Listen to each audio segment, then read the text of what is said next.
Last year, dinala ko sina mami at mga kapatid ko sa Japan. We went to Osaka, then segue kami sa Tokyo. Nasanay ako na solo traveler pero kakaiba experience din pala yung may mga kasamang senior at kapamilya. Nag-Airbnb kami sa Osaka. Maganda experience din pala. Lalo na nga't lahat ng mga kapatid ko marunong magluto, pati na rin si Mami. Kaya maraming cook. Siyempre, ikot-ikot kami sa Osaka, kumain ng mga street food at sumakay ng river cruise dun sa Dotonbori.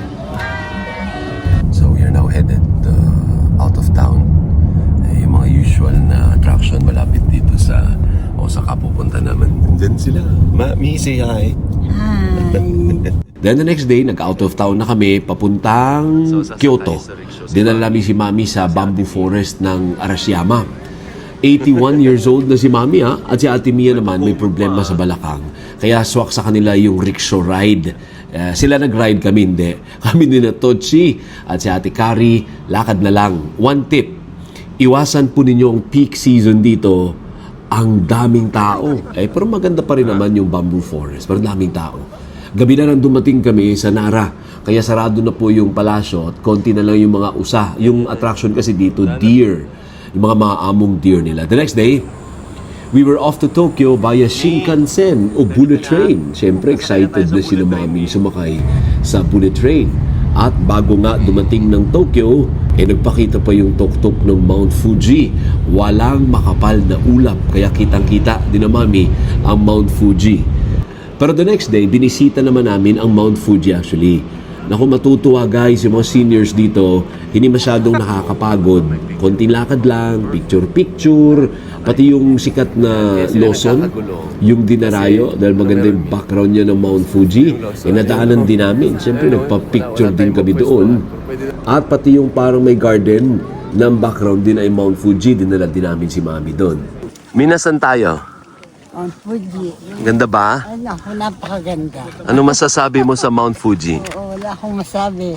Super ganda. Super ganda, ang lamig. Ngayon lang ako try mag-costume. Oh, tara! The next day, game pa rin si Mami sa next activity.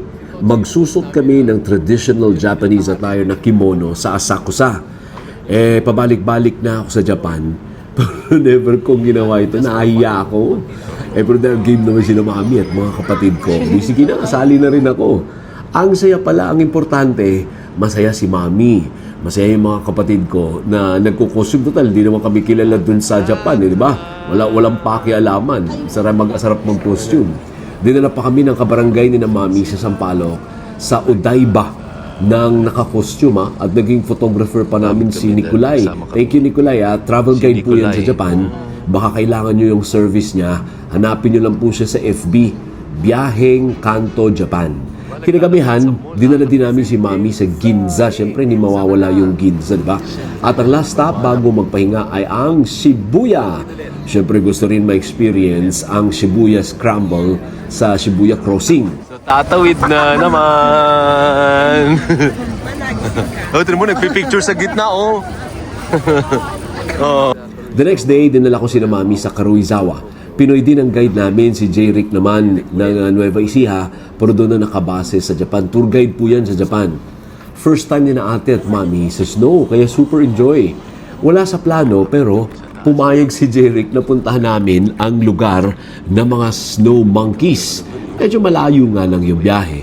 Guys, kung may kasamang senior, take note, malayo pa ang lalakarin papunta dun sa mga snow monkeys. Kaya naiwan si Mami sa entrance. Kami na lang yung magkakapatid, yung umakyat. Mga 500 meters na lang. Good luck sa amin. Teka, kaya pa? Kayang-kaya. Parang hindi ka ganado. Kaya, go. Sige. Ayun pa yung dalawa. Uy, bilisan. Hindi tayo aabot. Kaya. Kaya naman. Sana nga bukas pa pagdating na. Kasi madilim na, makulimlim na Pagdating, naku, pasara na rin yung park. Kaya kakaunti na lang yung snow monkeys na nakita namin. Pero di bale, at least meron pa rin. So kapag ang travel ay with family, always consider po ang limitasyon ng mga seniors.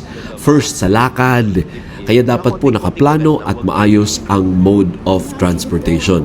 Kaya pag may opportunity, Isama po ninyo mga kapamilya at pati na rin po ang mga magulang natin. Kahit senior, sa mga biyahe po, mas marami, mas masaya. At hanggang sa susunod na biyahe, dito lang sa Travel ni Awel. Ayun siya, hindi namin kuha eh.